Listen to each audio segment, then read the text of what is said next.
لا تعالى ساعدني.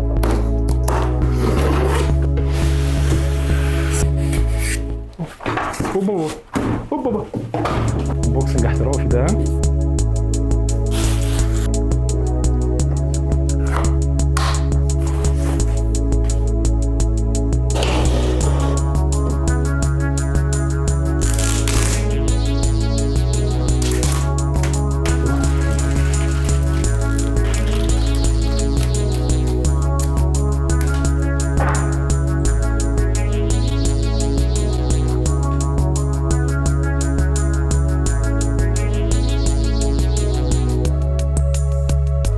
اللي وراه دي بقى الTCL C745 بمقاس 65 ال4K. ده تلفزيون QLED ارشحها لكم وبقوه لو عايز تلفزيون فئه متوسطه بس بجوده صوره ممتازه قريبه جدا من التلفزيونات الاولد. وانا فكرتي دايما مع الQLED كده مش احسن حاجه، مش واخد عنها صوره حلوه خصوصا بعد ما جربت الاولد. فرق شاسع في الالوان والاضاءه والكونتراست. ولكن بقى تكنولوجيا الQLED اتطورت، عملوا حاجه كده جديده موجوده في التلفزيون ده، ضافوا لها حاجه اسمها اللوكال ديمينج زون، وده مخلي التلفزيون ده يطلع صوره شبه دي. لو اهله كده ممكن تتخدع تفتكر انها شاشات اولد علشان الاسود اسود فعلا.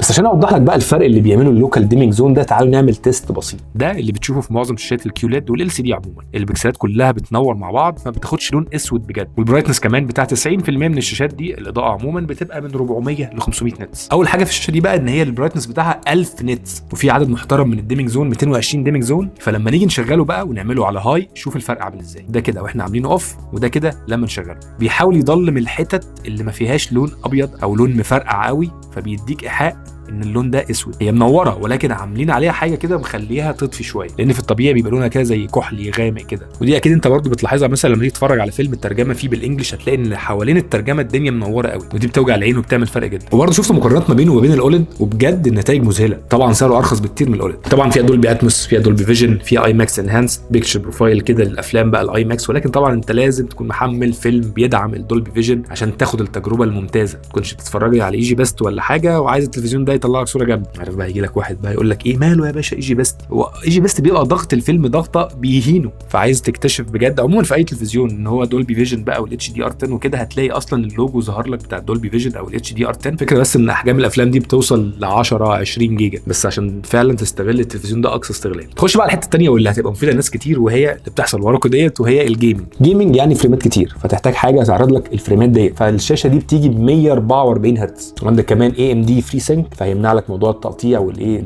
الناتشه دي. بس طبعا اتاكد انك مركب وصله HDMI 2.1 في المخرج اللي بيدعم 144 هرتز. عندك واحد 144 وواحد 120 والاثنين العاديين 60. حاطين حاجه اسمها جيم سنتر، دي روش قوي. اول حاجه تقدر تاخد سكرين شوت، تقدر تختار الجيم مود وشكل الالوان، عشان مثلا في العاب بتبقى الدنيا ضلمه قوي فانت بتحس ان انت عايز تعليها شويه. في برضو موضوع الشادوز انك تعلي الشادوز. في حاجه اسمها ايمنج ايد، ده بيساعدك انك تنشن. طبعا بيتعرض لك فيه شويه معلومات كده زي عدد الفريمات وحاجات ثانيه. بيدعم الاير بلاي، والاير بلاي هنا على عكس اللي جربته في التلفزيونات الثانيه ما بيقطعش، ممكن تتفرج على فيلم كامل. اكيد طبعا مش هيبقى زي ما بتوصله بوصله، ولكن الفيلم او الصوره طالعه سموث. عندك جوجل اسيستنت، عندك اليكسا، واخده شهاده من توف رينلان لتقليل اللون الازرق وتقليل الفليكر خالص فما بتوجعش العين. فيها كيبل مانجمنت من ورا عشان السلوك لو هي اي سلوك عندك طويله او كده ما تبقاش مهدله. الصوت طبعا غير ان هو بيدعم دولبي اتموس، هو مكتوب ان هي انكمبيربل ساوند كواليتي. طبعا دي صعب تقارنها لان لازم تحط التلفزيونين جنب بعض. مش عارف ده ادعاء صح ولا غلط، ولكن هو يعجب. بتيجي بقى بمقاسات مختلفه، عندك 55 65 75 و85. اللي معانا النهارده دي 65. ده الريموت فيه اختصارات لكل الابلكيشنز، نتفليكس، امازون برايم، يوتيوب. سعر الشاشه دي بقى هو لسه ما اتحددش وقت تصوير الفيديو دوت لان لسه نازله، كنت لسه في ايفنت قريب.